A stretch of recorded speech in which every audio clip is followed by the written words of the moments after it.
I mean, here we are. I've been looking forward to this. So, well, first of all, thanks everyone for coming out.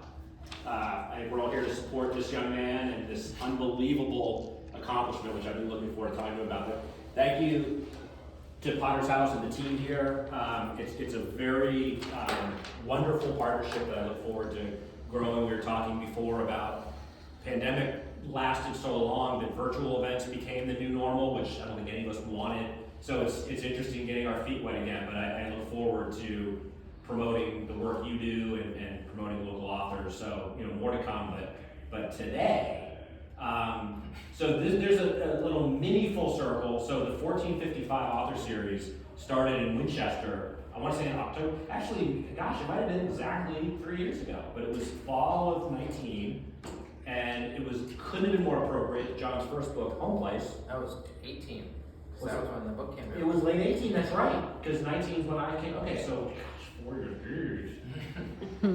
But so John was our first author in this series, which has continued monthly ever since. But of course, I got to know him and follow him. So I knew pretty early on that he was working on this book. So for purely selfish reasons, I've been dying as a big rock music fan. I was looking forward to reading it. So a lot of full circle fruition. But let me introduce the author, and then we'll get right down to business. But for those of you that don't know, John Langdon has written for the New York Times Magazine, the Oxford American, Smithsonian, the Washington Post, and many other places. Often about music, but not always. His current book, A Song for Everyone, the story of Creedence Clearwater Revival, traces the long journey of this beloved band from their first practices as junior high students in 1958 to the height of the late 60s fame and their 1972 breakup.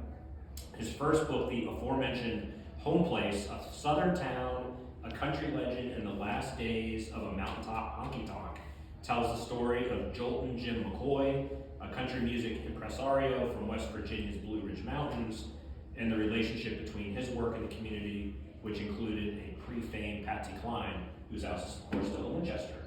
I think it's like a museum now. So, John, congratulations on this book. It met my high expectations.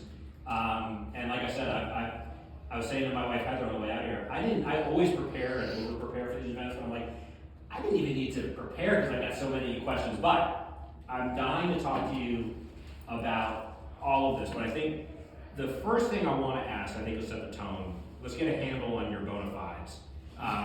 Deeply researched passion projects, clearly in your wheelhouse. But I think the difference, or one difference between an excellent long-form essay and a book-length examination, ultimately are down to an author's energy and interest level. So at what point did it occur to you, I could probably write a really good long-form piece about this band, but damn it, I've got to write not only a book, but a definitive biography of this band? Well, first, thank you. This is, for all the reasons you mentioned, this is awesome to be here with you in particular, Sean, and part of this series, so thanks for that. And to the Potter's House, I don't want to omit that. I know this place has a really long and important history. It's great to be a small part of that and get to know you guys a little bit. And now to classic rock. I didn't want to. I was really hesitant, in fact, to write the 50 millionth baby boomer rock book because there's a lot of those, and I'm not even particularly interested in as a thing to read. I do love that music and all. Yeah. But the thing that made me think of it as a project like this was when I learned two things. The fact that they were so popular. I knew that they were a big band, and they had a lot of hit songs or whatever. I did not know the extent of their popularity at the height of it, which was really off the wall for this very brief window of time. But they were omnipresent for a couple of years, and unheard of before and broken up after, in a very short window on either side. So. There was that, learning that they, played on all these television shows, that they, had all these hit singles in this brief window that went to the the very almost top of the charts at that time. And then learning that even though they sort of had this small moment where they really burned so brightly, they started playing together in the late 50s when they were boys, like barely pubescent boys. And when I heard that was just sort of like, oh, okay, well that's like a band arc I haven't heard much of. The one that's like toils in anonymity from an extremely young, like before you're ever even considering like career style. It's like that's and then like to get that, to finally achieve it, and then to have it just all sort of crumble away that quickly was just like, okay, that's really strange, because they weren't like one-hit wonders or something like that. They were deeper than that. And so then when I started, like the research was like, took like two forms. The first was to like uncover what was happening in that 10 years journey that they had, like for them individually as people from age 13 to 26, which is still so funny. For the first book, when I wrote it, I was writing it at the exact age that Patsy was when she died, which is not, I'm not getting woo-woo about it, but it was just like poignant in that way, because it was like, oh, okay, I can totally understand on some level where she was in her life. Yeah. With this, I'm writing this and like at their oldest in this story, these guys are 10 years younger than me. So it's like, I'm just looking at them like babies, like they're literal babies to me. And so it's like trying to see, like to track their lives from ages 13 to 25 or 26. That's one side of the research. And then the other is like, okay, well, what cultural force allowed for this band to be so popular? You know what I mean? Like there must have been something extra musical at work here. What were they doing in 1969 and 1970 that was like so plugged in and so appealing to so many people? I think those two strands of research were both like big enough, long enough that I was like, I think this is that would be more interesting as a book than like a rushed essay or something like that. That's sort of how it dawned on me. Yeah, and at what point, you can correct me if I'm wrong, but I think the other thing that I was really surprised before the book came out, when I knew you were working on it, we talk about the Beatles and the Stones and the Who and the Doors and any number of bands that you can fill warehouses with the books that have been written about them. But I think for a lot of reasons that become clear through the research you did, there's always been this air of mystery around this band. Like you said, they were ubiquitous. We'll get into that maybe a little bit about what happened in 1969, but they were arguably the biggest band in America for a time. Mm-hmm. But I think generally, there's not a lot of awareness of their story and the fact that they were all childhood friends. And Fogerty has obviously been such a inscrutable character in certain ways. I guess what I'm trying to say, in addition, so this is a book that, speaking for myself as a rock obsessive, is full success, in terms of research and achievement. But you're doing a service, I think, because they're just, for whatever number of reasons, there aren't a plethora of like CCR books out there that people could have drawn on. So you're really kind of reintroducing this canonical band to a larger audience. Well, I do want to say that there are two that came before me. And they both came out in 1998. The first is an oral history of the band. That's really there's some original interviews, but it's mostly like quotes taken from like interviews with them throughout the years, and then arranged in a way that makes like a pretty good, like I'd say probably 180 page like oral history with pictures of gets a lot of the certainly gets like the texture of things down, the actual events of what happened. Then there's a book called Bad Moon Rising. That's like more of a narrative biography, although again, like really closely based mostly on like contemporary sources. And it also, the story of the actual band ends like halfway through the book, and the second half is entirely about their like financial woes post breakup. They're suing each other for 40 years and all that other kind of stuff. Yeah. So I knew that going into all this, that like there were these couple of treatments, so mine had to be different on some level. And so like the difference I decided, was to, first of all, there's a lot more articles and things to draw on now than there was in 1998. I did some original interviewing as well of the band members and other people who knew them, and then focused it, like it almost ends like when they break up. There's one chapter at the end, but the book is not about a 50-year saga. The book is about a limited saga of about 58 to 72, which is, because that allows, I said I didn't want to write this like another baby boomer era book or whatever, but like when you take that subject, just because of the nature of it, you do get to write about like that entire time. You get to write about like all the 60s, like from before Kennedy all the way up to Watergate.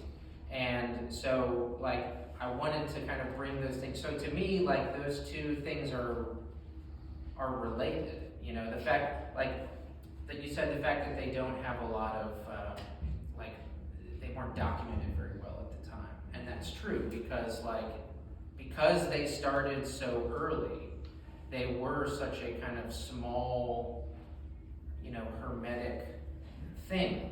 Like that you start when you're 13, you might not, by the time you're 20, you might not be like really open. You got like your crew. So they never really had like a photographer on staff like the Stones did or something like that. They had like little dribs and drabs. A couple times Fogerty like put the kibosh on things coming out. Like they could have been in the Woodstock movie, and he did not allow for that. They performed a lot on TV, but like people don't go back and watch like Ed Sullivan episodes in the same way that you would a movie like that. And there's a lot of them performing and like press shots and stuff, but it's not like it all feels pretty staged. There's not a lot of like just sort of fly on the wall material of them. At least none that's been released. So, that confirms a couple of things, but I think it was really fortuitous that you had these existing sources and maybe realized strategically that focusing on the drama that a lot of people, certainly from, I'm a little bit older than you, when Fogerty had his kind of comeback in the 80s, there was all that resurfaced all the litigation and the drama. But what I think serves this book really well, so I think what I would call maybe the average CCR fan would be like, I want to hear about that. Well, A, that story's already out there, but B, and coming from someone that I feel knows the catalog very well, if not the story, what I think is fascinating, and it really relates to the larger, what 1455 is always obsessed with, like storytelling. What does it mean? How does it work? What I found so fascinating, John, was I think we have a tendency with a genius or a brilliant artist like a John Fogerty to be like, that was just, they were just touched and they tapped in and they did it. You actually document this obsessive quest that he was on to perfect his game. And I'd like you to talk a little bit about that, but what I'm basically positioning is, I think we do a disservice to art in general when we assume like some people are just gifted and it just happens. Like there's always luck and timing and circumstance, but what I really took away from the first part of this book is the journey that Fogerty was on, how much he pushed himself.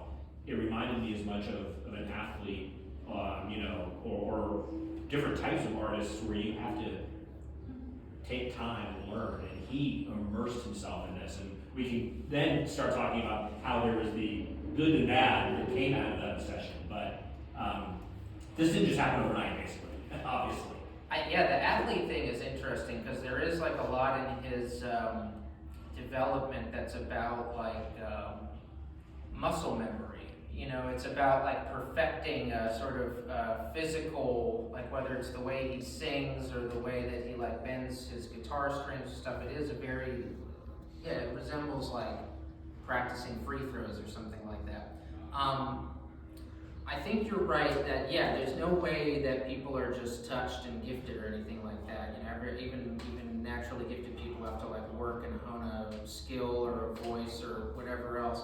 I think that there is also psychology, which is the thing with him, you know, or the thing with all of us really. But like there has to be something that makes you want to work that hard, or like want to achieve something. And that, like, you know, I think a lot of like really successful people like even look back on their like early drive, or maybe even unsuccessful people look back on their early drive, like all of us kind of look back and say like, what was I driven by? Because again, that's another thing about this starting when they were 13, is like, I was a musician when I was 13. And I was like the most important thing about me, to me, when I was 13.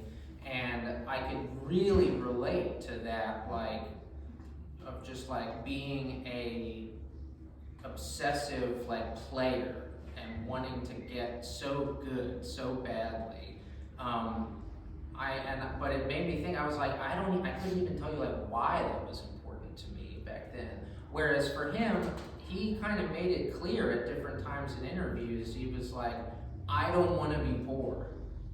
Like he grew up, you know, it sounds like, you know, struggling pretty good. 4 or 5 boys with a single mom, and he was living in the basement, which like infamously had water on the floor at times.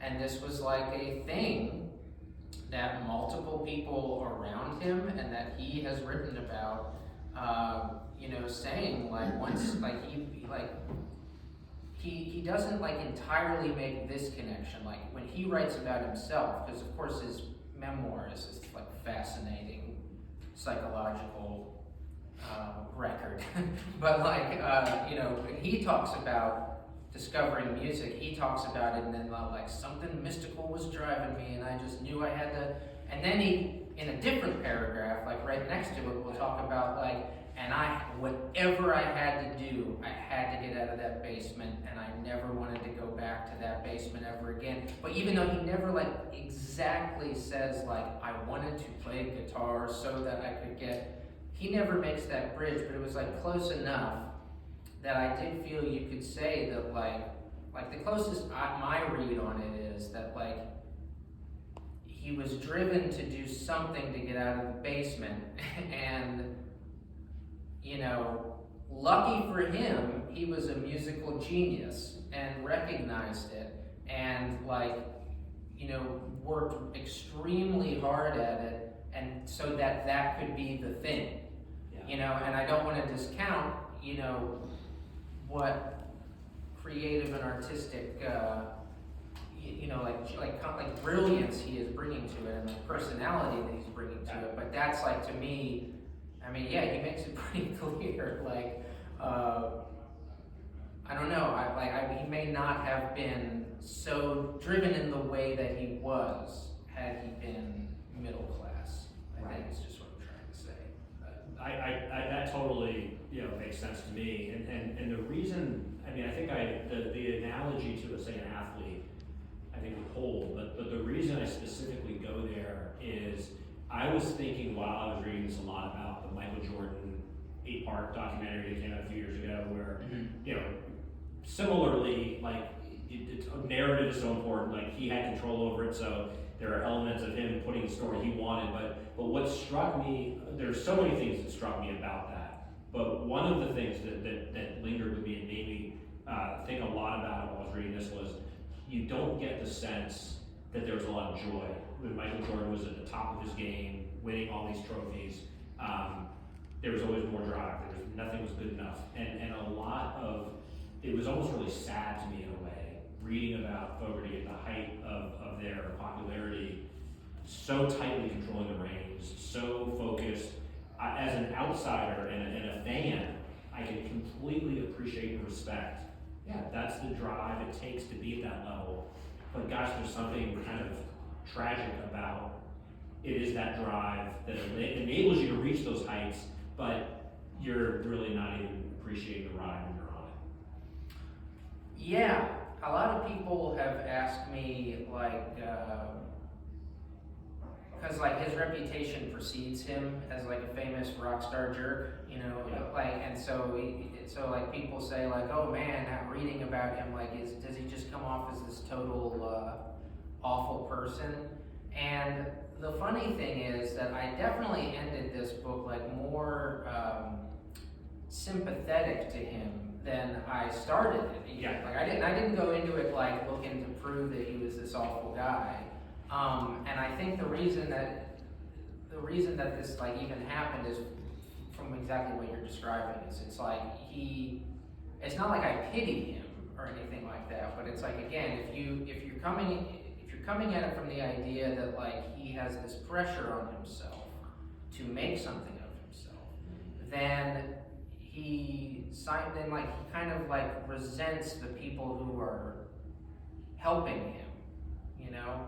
And again, this book is not like a psychoanalysis Not at all, of the guy, no. but like, you know, I'm just like, as I was trying to understand him like as a character, like as a person who's like a protagonist basically for 300 pages, it's just, you know, it's like, okay, I think the way it works is he's just like,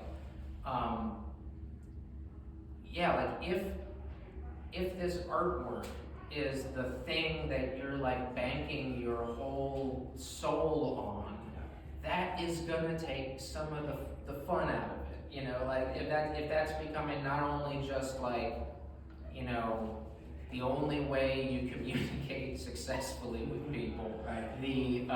the only way that you like express yourself creatively, the sole way that you can manage to like get out of the economic situation that you're in. Now you're like the manager of a halfway successful band, so it's like your job to make them more successful as well, so it's like your small business on top of that. Yeah, that's not gonna be good. And at the same time, like he just couldn't let it end, you know, just like couldn't give away anything to anybody else because he didn't like trust anybody else. So yeah, and that's a tough combination for a guy in a band. Well, yeah, to me, you know, it does. Gosh, I really want to check myself on the cliche meter, but there's It's a rock and roll. But Fogarty, you know, and I hope I'm, you know, again as a fan of the music is very important to me. I want to be clear. I'm deeply respectful of the research you did. That I think it helped me understand the man better, but it didn't seek to demystify. I think there's something still enigmatic, which I'm content to be in awe of. Like we can't pinpoint. You never can pinpoint what really makes someone tick. And I think at least with athletics and perhaps like classical or jazz, it's practice, and synergy. With someone like a rock musician, you know, the lyrics, the vibe, the ability to derive a style is so individual. I don't think any of us could ever, I don't think he could explain it if he wanted to. But, you know, he was not unaware. And look at the title, which is a perfect title for the book, by the way. I mean, it's a perfect title. Thank you. A Song for Everyone, right? The lyric of the song is, I wrote a song for everyone when I couldn't even talk to you. So written for his wife. he was aware of his, you know, his difficulty. Yeah. But you know, talk about maybe the anecdote that you open the book with, because to me, what I like, it was such a mic drop. As I'm reading the book, I'm like, John crushed it, because you saw that right teed up for you. I mean, when I was explaining to friends that are rock fans and trying to get them to buy the book, but explaining, like, well, what's the deal? What's the deal with John? Like this John Fogarty, that story is everything in a nutshell, right? The book needed to be written, and all this stuff is important, but you almost could say, here's the essence of the whole thing right here. yeah, that's how the anecdote fell. I forget when I heard it. Like, it's definitely like a known part of their history that they played at the Royal Albert Hall in 1969 in the summer, and that was part of their first tour of Europe and the UK, I guess. And so, yeah, I opened the book with, and it wasn't until I was like halfway through that I realized that I completely took the structure of the book from Goodfellas, because it opens with this sort of in media res, like midway, things have turned ugly point, and then doubles back to the beginning and takes you through past that point. Yeah, so anyway, just credit where it's due, I guess. And so it starts with them at the Royal Albert Hall, like at the height of their fame, and obviously the Royal Albert Hall is this, incredible venue, storied venue, and so they go out and they play their set, and it's it's about a 6,000 person, 6,000 seat auditorium, and there's like a rumor that Paul McCartney and George Harrison are there, and that they brought Eric Clapton with them, and they're all in a booth together, and they want to meet the band afterwards, and so they go out and they play this show that's like legendary.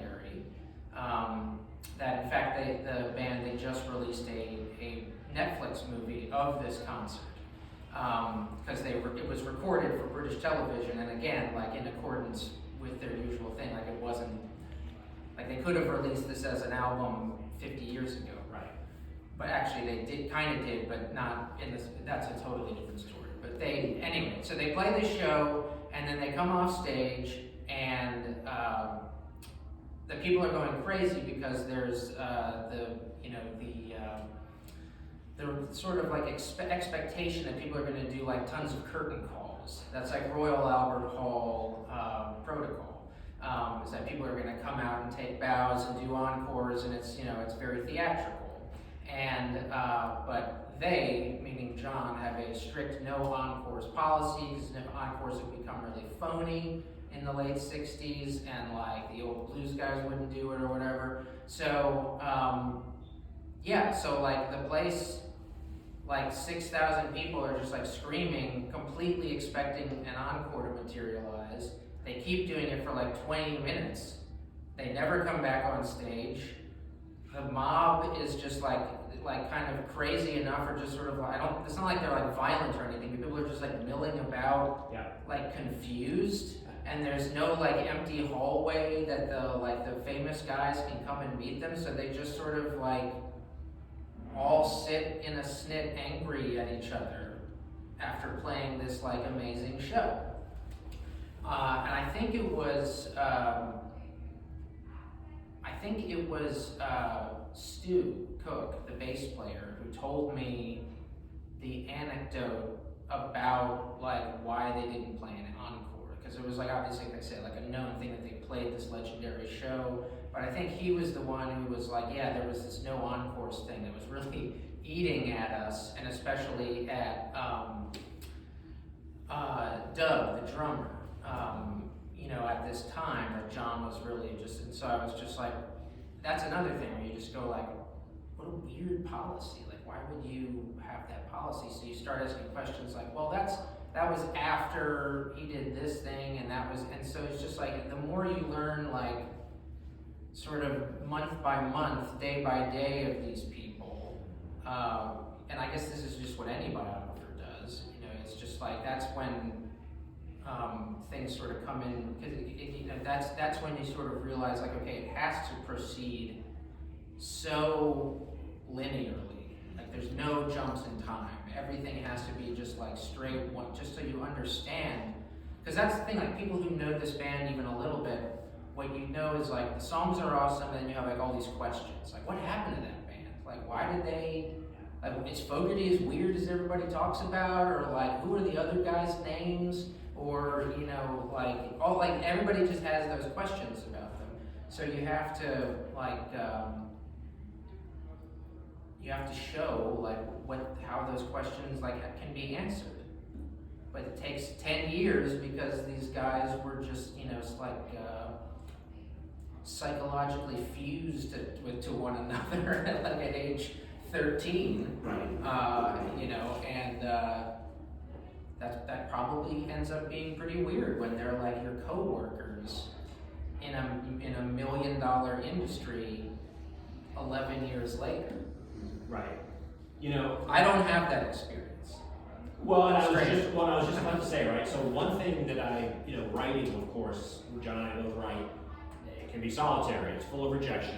You know, you don't reach fame and fortune, yada yada. But one thing that I've always appreciated about writing is, for better or worse, it's the writer and the page, and of course, at some point, you count on editors and a team. But you sink or swim on your own, and so I'm always at a remove in terms of being able to even understand the dynamics of a band, because you can't do it alone. You shouldn't necessarily do it alone, at least in rock music. But I'm happy to say I didn't arrive at a conclusion, because I didn't need to or want to, but well, did the band get shut out to the detriment of the band? If they had more say, would the songs have been even better? I think that evidence would point to they were as good as they were specifically because John Fogerty kept a tight rein on things. But that tension was both what made the band click and ultimately what drove them apart. I want to hear what you have to say about it, but I can even tee it up. I think the other example that I thought was so unbelievably fascinating, it could be a novel of its own, is how their last album came together and what John did. So answer any way you want, but I would certainly love you at some point to address kind of the circumstances of their last album and how that was really kind of the final straw in a lot of ways. Yeah, I mean, in terms of like the band dynamic stuff, like I said, I was very seriously like in a band until I was about 20 years old or so. And a couple of those people are now professional musicians, so I've sort of like seen them make that transition as well. So my experience is limited. Like, I never went on tour. I was super young. Like, I was never like a professional musician on that level at all. But like, certainly had my share of like band dynamics, I guess, and like, get a sense of what those are like. And I think like, I think it's like any relationship. It's like, ideally you just, whatever the particulars are, you just have a kind of agreement of what they're going to be. That's almost like more important, right? It's not so much that like, okay, this person does that person. It's just more sort of like, okay, we need to understand this person's in charge of that, this person's in charge of this. They're like, this is how we, cohabitate or whatever. And and so like the bands that last a long time, I guess, are the ones that sort of figure that out. Whether it's like we make enough money that we can put up with each other, or we love what we get from our fans, and like he plays this and he plays that, and I've been thinking a lot. I read this new book about Pearl Jam recently that came out, and like they were my favorite band when I was much younger. And like, now they've been around for like, almost more than 30 years. And it's really interesting to hear them talk about like how that happens, because they're very self-conscious people, so they talk really eloquently about that. And with these guys, I think it was just like, I think the ground was kind of constantly shifting underneath of their feet, because John, there was an extremely large, there was definitely like an extremely large like chasm between like John and the other guys, just in terms of like his ambitions and his like variety of talents. I think he was like a great guitar player and everything like that, but I don't want to like diminish the other guys as musicians. But in terms of like what he was capable of doing, like putting together the whole package, obviously he was just like above most people in his ability to like write a song, record it, produce it, add the solo, arrange it. Like it was just astonishing. Yeah. So these other guys sort of like knew that, and he was also in charge, like I said, of sort of business end things in the band. So there was this like just total imbalance in the power dynamic. And then you know, he would occasionally throw another monkey wrench in, like no encores or something, right? So like that's one way to look at it. And then, you know, you have to assume like, okay, he's got I don't think the dude is evil. You know what I mean? Like it's Right. like it's difficult, but like the other thing is you can't very well argue with like what he was doing, because like everything he said was like, Yeah. now we're doing this, now we're doing this, and the band keeps getting huger and huger. So at any rate, eventually his brother Tom quits because he just can't tolerate being like fourth monkey in the show any longer. And so then they're down to a trio. And so they have like a sort of rejuvenation a little bit in terms of the energy, but for whatever reason, and this is like, you know, ground zero for people who invest this, you know, this is like the, this is like the great unsolved mystery in Creedence lore, is like what happened with this last album, Right. where all of a sudden, a third of the songs are written by Stu, the bass player, and sung by him, and a third of the songs are written and sung by Doug, the drummer, and sung by him, and then a third are John's songs, which is just like so unlike any of their records before that. And people like, you know, such a steep drop off, I guess, in terms of the quality, which is like kind of, I don't think it's that, like, whatever. There was like, but people reacted like this was like the worst album of all time when it came out, and that kind of judgment always sort of softens over time. But it was considered like almost like a repudiation, like a spit in the face of fans and stuff, that they were like going so, almost as if like, oh, well, we don't care anymore. Let the bass player sing a third, let the drummer sing a third. And so John and the other guys have competing stories of whether he was finally giving them control or like giving them what they wanted versus forcing them into an impossible position where obviously their songs are not going to be as good as his, and they're going to look like the jerks that ended the band. So like, and again, like even as I'm saying it now, it's like, who cares about these like, you know, white dudes' arguments from 50 years ago, given the context of like what else was going in the world, what else was going on in the world at that time, right? So like that's the part where you go like, all right, I don't want to just write another book that makes like Mick versus Keith seem like, you know, a world historical, you know, event. And so like, but it's like that's, so it's interesting just in terms of like how the psychology of these people were growing out, because another thing was that like the world was growing out of control in a lot of different ways. A lot of the things that had sort of made them popular in terms of cultural stuff was sort of waning at this time. They did like rise and fall in a bizarre way with the sort of like tenor. Like there, you know, you can watch as like the national attitude in the 60s gets like worse but kind of cooler for a time. Like in 1969, like things were really bad in terms of how bad the war was and in terms of like, you know, what was happening in civil rights or whatever, but there was still this great optimism because these wonderful institutions still existed and there was still sort of growth being made. Whereas by like the time we're talking about with this last album, 1971, you're talking about a time where like a lot of veterans are coming home addicted to heroin, and you know, the civil rights movement for black people is really splintered to a degree that's like, you know, hurting the cause, and like you're starting to see some of the things that are going, like the schisms that are going to create you know, their own sort of really important movements later on in the 70s, but it was like there was a difficult time there too. The anti-war movement was not as strong. Like it was just like it was just a crappier time, just in terms of idealism. And so it's like weirdly that's the time when Creedence becomes like less relevant in a way. And so like how related is that? And maybe that's more interesting than like do you think John was angry at Stu or Stu was angry? And that's just, at the end of the day, that's like, you know, what's it called? Castle, what's the castle? Intrigue? Palace intrigue? Palace intrigue. Of course, Right. Ted knows that one. Thank you.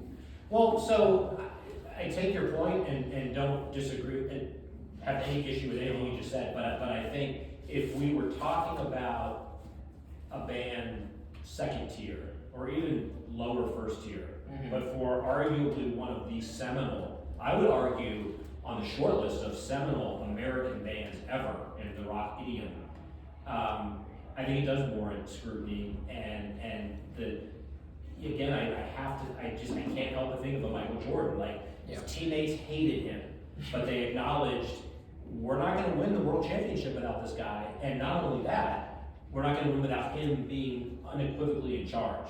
Right. And if you'll forgive me, another, because again, I think this book helped me dig deeper into this satisfaction of not having the answers, right? I think that's what readers are, driven by. But there's an anecdote, I don't know whether it was from the documentary or not, but it was talking about Michael Jordan's need to compete was at such a level that at halftime of the Bulls games, the M&M mascot, I think it was, would come out and it would be like, tonight, pick the color I'm gonna show. And so Michael Jordan went and found out, like, oh, they know before, like, it's not random, they're gonna pick yellow tonight, they're gonna pick orange. So Michael Jordan talked to the guy and said, I need you to tell me before you're saying what it's gonna be. And got a side bet going with Scottie Pippen, just like, second in command. And Scottie never knew. Jordan would find out before each game, would be like, Scottie, I think it's gonna be orange tonight. Scottie would be like, all right, it's gonna be green. And Jordan won every time. But you hear that story and you're like, on one hand, that's what took him to be the best. On the other hand, you're like, what a sociopath.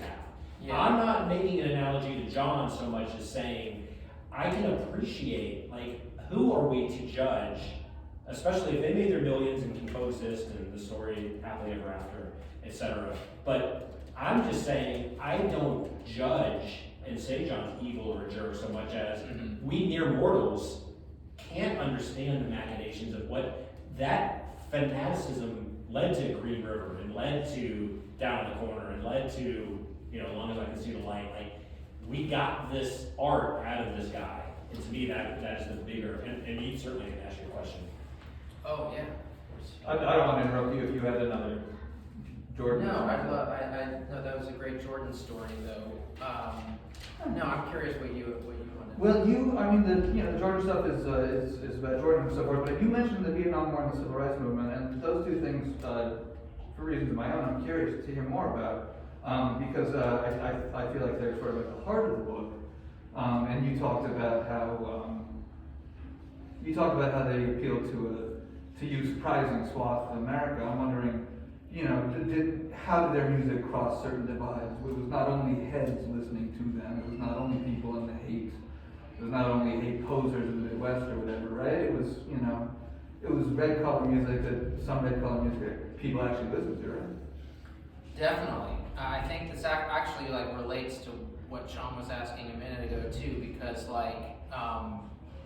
you're talking about this guy who's obsessive, and that relates to how it sort of, I think appealed to a lot of people, because John was not only just an obsessive running scales on his guitar, he was an obsessive listener of music from a really young age. So he had a real, and specifically growing up in the Bay Area of San Francisco, anyone I've spoken to from that era, or from that area I should say, when I mention I'm writing about Creedence and or the Bay Area music, they go so what do you know about the radio in the 50s? Because the radio scene in San Francisco was just unbelievable. I assume because there was just it's always been a kind of technologically sort of forward-thinking place, because it's you've got military nearby, so maybe that's why there was all these satellites or whatever. But for whatever reason, it's well known and documented, and was told to me by guys in the band as well, that at that time you could listen to in multiple unbelievable R&B stations that broadcasted all day, that were playing tons of music that is like lost to history now, or like lost to box sets of for like record collectors and stuff, while also hearing the earliest rock and roll things that were going on, and were early, exactly, like country music that was happening. And so and John was like really good at like analyzing those. I think all the guys were, honestly, because they all talk about that specifically, of like listening to the music and hearing its like constituent parts, and thinking about how it's put together. And when you hear them talk about making music together, they always talk about putting songs together. And I think that I think that's also like a really genuine thing. It's not like calculating at all. It's not like, oh, okay, we can borrow these elements and make a hit song. It's like, no, we just like, take that riff from that James Brown bridge, or like, play a fill like Booker T and the MGs would have. Like, it's just like a common shared thing. And so they really, like, one of the first things I really sort of thought about them, like, critically when I got into this book, was how they really, like, absorbed all of these different, ways of playing throughout the decade they were together, until they were, like, combined in this unique way that then spoke to a lot of people.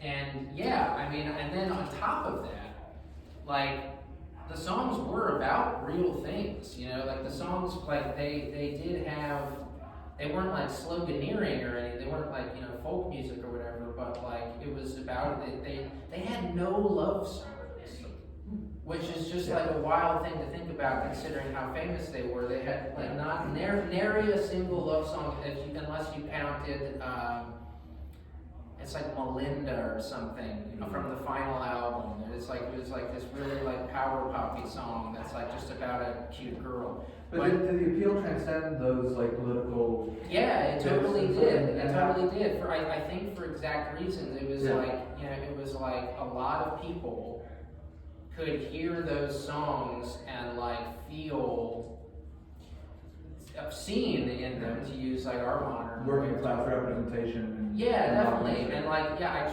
tried to pick a few people and like sort of sprinkle them in through the narrative to sort of showcase that.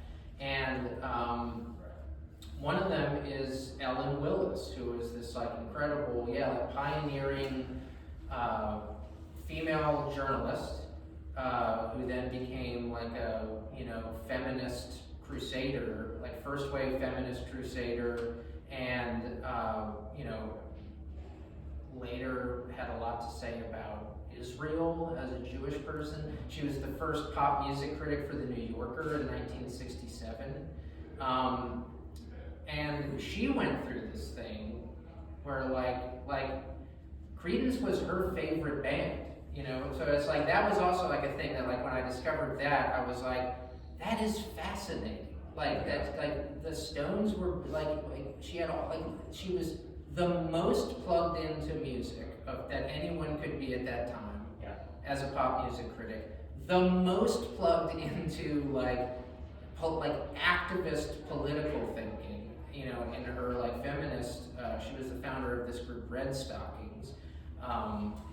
That was a vehemently pro-abortion rights group, and of all the bands, like you had your pick of a lot of different cool bands back then, and like of all of them, Creedence like sort of evolved into her favorite band over the course of a couple years, and you can literally like chart this as you read columns at different times, and it's really interesting to do that because like she's just such an interesting case of someone who always liked them, but then the longer you spend like thinking about them, but honestly, the more like interesting they become, which is crazy because their music is so simple. There's nothing like you get everything you need to get hearing the song one time, but we can all name songs that we've heard 300 times by these guys, and you'd listen to it again now, or put it on in the car or whatever else. It's just like they did embody so many different things that I think it wasn't like that they didn't always go searching for causes. Sometimes they did. They were involved in the Indian occupation of Alcatraz. Right. They donated for that, but they weren't like an activist band. There weren't a lot of them at that time. The sort of like big activist band things sort of kind of started in a different way with like the concert for Bangladesh in 1972. And before then it was like bands doing, like the San Francisco bands did fundraisers all the time for, you know, either the Free Store or, you know, healthcare in the Haight, or what, like that was a normal way of doing work as a band, and they did that too, but it just wasn't like noteworthy. It wasn't considered like a cause. Right. But yeah, I just think a lot of people could hear that and either musically or lyrically just like have an immediate frame of reference.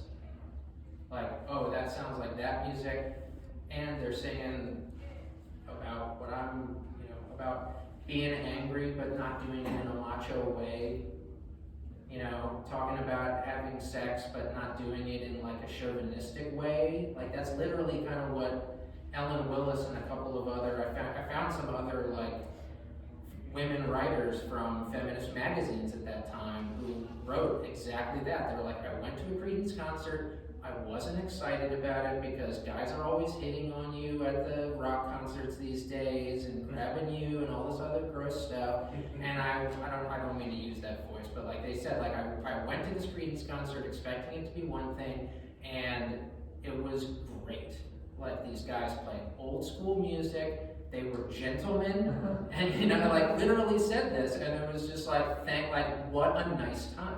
Yeah. It was like they were able to play this like super appealing music that like, you know, satisfied the druggies or the dudes or the bikers or whatever else, but didn't like whip them into a sexualized frenzy or something, Right. you know, and at the same time wasn't like, you know, unappealing to other groups. You know, they weren't like putting women down, or they weren't, you know, it was pretty positive music, for all that said. But yeah, but substantive at the same time. Yeah, I mean, I think that the best compliment that I can pay the book and the band is that I devoured this, again, coming into it, I think being tolerably acquainted with the band and its history. And the more I read, the deeper the mystery of the band remains. And that is the biggest compliment I can give, because we can't and shouldn't pinpoint or be able to pinpoint. I think we kind of talked about it, the notion of civil rights, the fact that they were in San Francisco in the late 60s when that was a cultural hub, but they were never adopted by their, you know, they were not embraced like the Dead and some of the other Janis Joplin. And to me anyway, I think that there's a dichotomy there of like, what was it about this band where that they were popular, but they couldn't quite snatch the brass ring, and yet maybe that's why they resonated and why the music feels so timeless now. They were somewhat out of time in their way, and that's maybe their staying power. Yeah, I mean, they're a very strange group that like were so popular, but also considered, like everybody loved them, but they were kind of considered uncool at the same time. Right? Yeah, like because it was like they didn't have a lot of like underground cachet because Yes. they were the biggest band in the world, so they weren't like necessarily cool. Right. They were on Ed Sullivan rather than in the Woodstock movie or anything else, and like they weren't, you know, bombastic or confrontational in like the way that like Sly and the Family Stone were. They were like shared a lot of stages with Sly and the Family Stone. They were similarly like long-time Bay Area people who then became involved in the San Francisco scene, and I think honestly were very similar musically, to be perfectly honest. But like And both of those bands, I feel like people are constantly acting like both of those bands are like underrated still. Like I feel like there's some of us, like we still think that like Creedence Clearwater Revival is like a little underappreciated for how good they were, or like that people don't talk about Sly and the Family Stone enough, even though it's like, what do you want? Like they're in the Rock and Roll Hall of Fame, they sold millions of records, they're like immortalized in all these different ways. But yeah, there is like a funny way that like these canons get formed, and like that you like there is like a sort of way that groups remain in the public eye, and they didn't, like, either when they were together and afterwards, like haven't really done themselves any favors in that way. Like, you know, like they never, and so they yeah, and so they always had this kind of like chip on their shoulder, even when they were the biggest band in the world, which we like, everybody knows is like the least appealing attitude that a person can have. But again, yeah, I don't think it like ever came through in the music. I think they were just these kind of like shy dudes who didn't have like a real good look, and and so they had like, that was another one of the sort of fascinating, just sort of like paradoxes at the heart of this group, is like, you know, how did they feel uncool, you know, like why weren't they enjoying themselves, why were they like not really related or regarded in the places where they came from, you know, like it's not like San Francisco, like they did okay in San Francisco, but that wasn't like their spiritual home base, because they like their view of that city was from like 10 years earlier. It was like the R&B groups and stuff. Yeah. They weren't like hippies, you know, they weren't like big drug takers at the Fillmore. That was another, like when you ask about like how did you know it was a book, another thing that you need, I think, to write, to know you have a book is like actual scenes, you know, right? You can't just like a good idea is one thing. But the first time that I heard the guys, I think I was talking to Doug on the phone, Cosmo of Cosmo's Factory, and he told me this story about how like in spring of 1968, the four of them, who they were now at this point, Creedence Clearwater Revival, they had released or were about to release their first album, so they weren't like famous yet at all.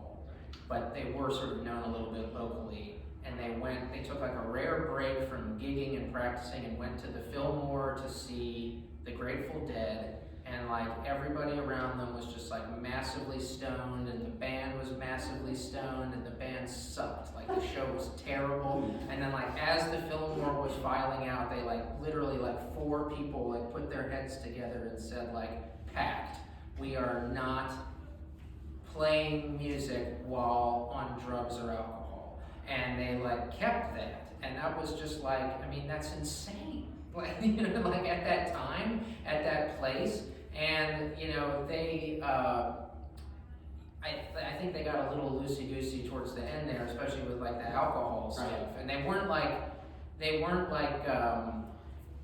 teetotalers, like when it was just about like while we're on stage, while we're recording or whatever. So they weren't like complete, you know, monks about it or anything. But like relative to a lot of people, especially musicians around them, they were notably and like mocked for that. Yeah. And so like, and just even without that, it's just like that's a unique choice at that time. How is that like, how can you hear that in the music? Because there must be, that must come across in some way, you know, that like, you know, and again, there was at that time, whether it was because of the military or because of the, you know, the literal marches taking place, there was a sort of like, there was a part of every movement that was a kind of like more monk-like approach to things, you know, where there were like every movement had their wing of like, we're the ones who aren't doing the drugs and aren't doing that, and they were just kind of that for the rock and roll set.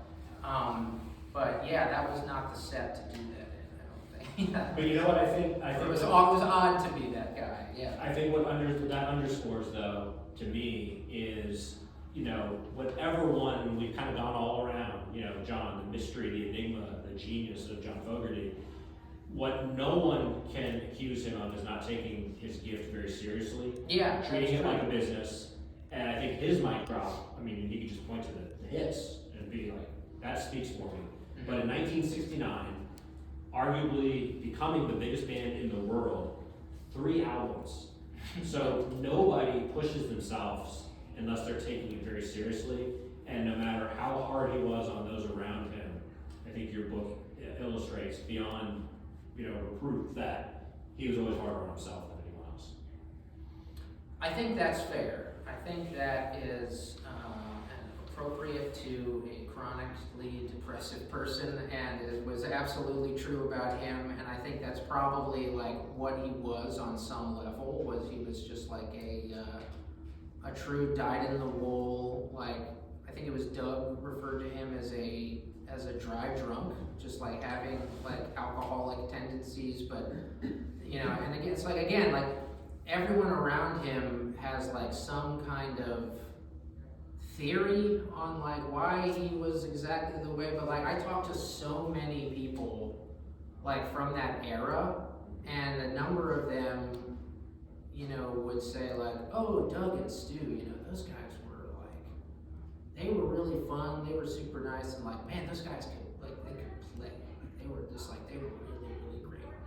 So I'd hear like that kind of thing a lot. Yeah. And then I'd hear like, man, John, like that guy could play. He was unbelievable. And I never heard a single person say, what a great guy. Like, I didn't, and not, to be fair, did not hear anybody say like, what a miserable, awful person. It was just like, nobody had, not even that impression, but just like that relationship with him. Nobody had that sort of like, man, when he cut loose, just like, what, he would do anything for you, you know, like, just be like, it wasn't, you know, like, you know, boy, we laughed. There weren't a lot of those kinds of stories with him. Which, like, yeah, that's like, the thing I always bring up, it reminds me of Springsteen's memoir, you know, and like Springsteen really talks about that, about being like at the height of his fame and wondering why he's not enjoying it more, and like talks a lot about, like talks more about like psychotherapy than guitar in that book a lot of the time. And John does not do that in his book. There's a lot more guitar, and you know, but he's also like, you know, he's happy in whatever he's doing in his life right now. And yeah, it's just like his career has been so strange, and he is like a weird type of survivor now, you know, because like, you know, you don't meet a lot of people who like that's their favorite dude from that era, you know, like it's like people are Beatles fans or they're Stones guys or like, but like, yeah, people do definitely still have like a relationship to his music that's like very personal, and like a lot of different people have that relationship, and so he was like a very effective communicator in his music, which is like, you know, that's a different skill and a different genius too than just like the twiddling the knobs and playing the instruments. You know, I think that was like that was a big part of his gift, and I think like it's strange that he's been so irregular in how he had this huge burst of creativity. You know, he had, you know, like for this brief period of time that created these like unkillable songs, and not only the hit songs, but like the deep cuts or whatever. Like they're just really well put together music, and really like I was, you know, listening, and what I think has helped them last too is the deep end on them. Like a lot of that music can still feel like it's like the biggest, like the story of music since over the last like 50 years has just been like low end getting more powerful, you know, whether it's like in like R&B to drum machines to like, you know, hip hop. It's just been like, you know, they figured out treble early on, in the recording, and it's just been like, how can we deepen that lower side of things? Yeah. And if you listen to his music, to that music now, like, like the drums aren't like John Bonham, but they're like really big in the song. You know, they're really big, and like they really fill out those songs. They don't feel aged in that way. So I think he does, like you say, have that kind of timeless thing to it, musically, but he also just has this way of just like knowing how to just like take a feeling and make it relatable in that format. You know, it's just, and that's a tough one, man. That's like, and you know, he did it really, really well for a couple of years. Yeah. And I think those are still the songs that people want to hear when they go see him. And they like, you know, he's made a lot of music, but I don't think any music is cut like that deeply with people. No. Which is just such a strange career. He's still out there rocking like crazy, Yeah. still doing really well. Like, doesn't want to talk about the band. Refers to all of his songs as John Fogerty songs instead of Creedence songs now. It's just like, okay, sure, whatever. I don't like that's the extent of my like. That's what I mean when it's like I can't psychoanalyze these people. You gotta like you gotta understand and like depict them as closely as you can figure out. And the other guys are just as complicated too, like in their own ways. But yeah, he was the engine, you know, of that story in a lot of different ways. Yeah. Well, I think you know the service that this book does, John, is it is a source material for anyone that wants to understand what made one of the biggest American acts tick and taking a deeper dive. But even for a music obsessive, there's so much rich detail and narrative in here. Again, I think it's very appropriate for this band and John Fogerty. I know more than I ever knew, and I'm nowhere nearer having a sense of here are the good guys and the bad guys, and I am completely okay with that. I think that's a credit to the band, and I absolutely think it's a credit to your book. Thank you. Thank you, Sean.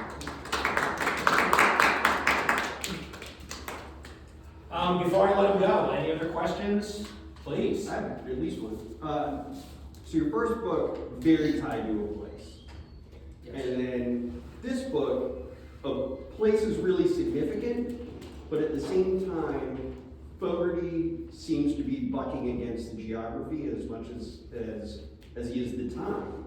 I mean, you talked about his accent being something like kind of like Bayonne by way of Bayou at some point. Like, so what kind of challenge did that pose for you as a writer who'd spent so much time writing about a place and then going to a subject matter where it was so much more complicated? His relationship to the place was so much more complicated. I don't know. I mean, that certainly like occurred to me, but it wasn't like an obstacle because it wasn't like it wasn't like, oh, the fact that my first book was about this one small geographic area. It wasn't like that, you know, was like a life preserver. So that didn't like make the book like easy to write or like, like have anything really to do with like the composition. It was fun to reverse things about it was really a lot of this project appealed to me because it was so different than that first book. It was like, okay, it's rather than like a big cast of people that like moves through decades or even like centuries, it's just going to be these like 4 people for this limited period of time. And, rather than crisscrossing through the eras, it's going to be this very strict, march, month by month here.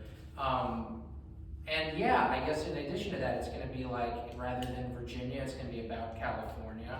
Rather than like a place that I know well. It's going to be about a place that I haven't been, or at least haven't been for many, many years, and like that I'm certainly no like expert in. So like, but yeah, I mean, place is just like one of the many things that you use to like, you know, create a book, you know, or create a piece of writing. And so like in this particular story, yeah, it was interesting because like they were not from San Francisco. They were from the East Bay, which is a kind of like, you know, from what I read, is the kind of like, you know, like looked down upon, you know, other side of the bridge, as they call it, to San Francisco. And then on the East Bay, you have like Berkeley, where the university is, you have Oakland, which is like a much bigger city, and they were from El Cerrito, which is like a real nothing town, you know, relative to, so they were in the sort of like the nowhere of nowhere, and like that is an interesting detail, like considering like, you know, they're like the chip on their shoulder element of that, and like, you know, and then they go to San Francisco, right, as San Francisco, of all places, becomes the hotbed of rock and roll music, because again, like, and one thing I didn't even really appreciate till I started researching this was like, that thought was like unheard of. Like no one would have said in 1964, the next cool place is going to be San Francisco. And I didn't realize that. I honestly had no idea. But then like by 1967, it was like unsafely cool. There were like too many people flocking there and like overwhelming the resources and stuff.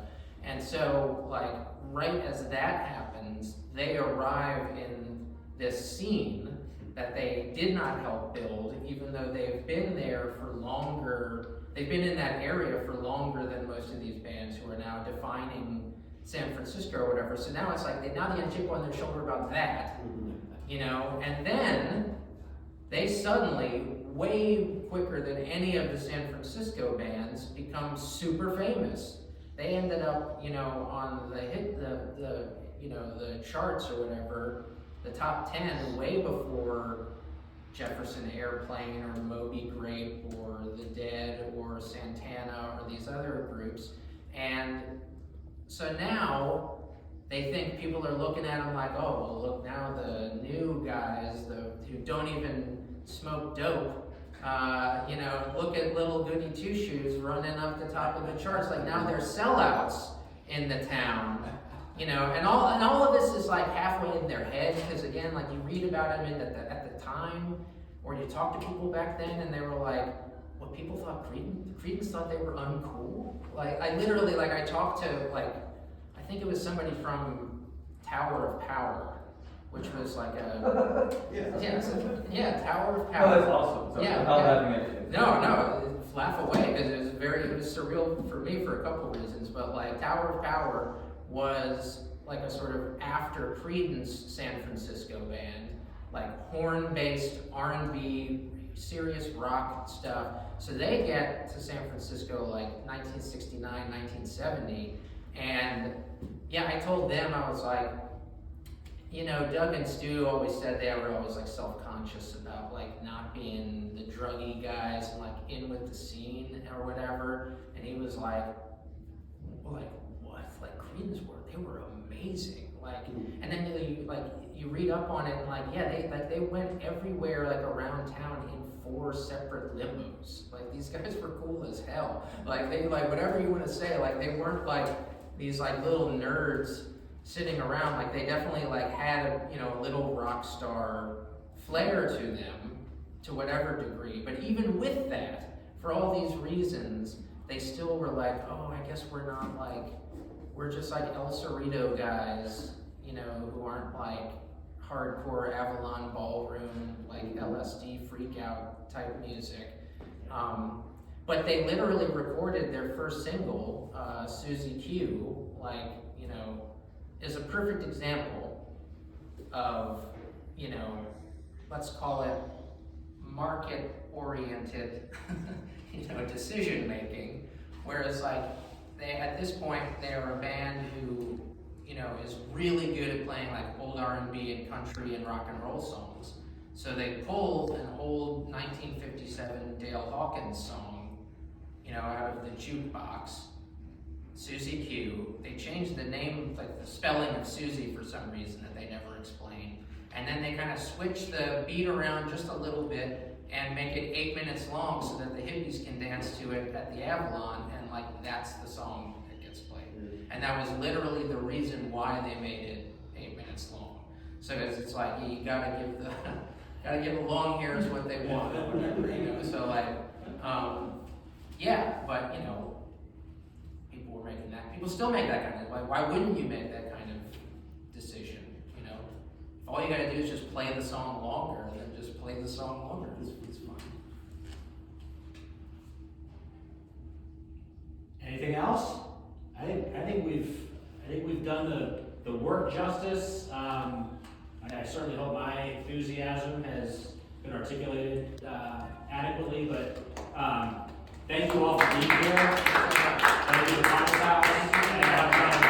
Significant achievement. I'm really proud of you. I'm really happy for you. Thank you. Thank you very much. I appreciate it.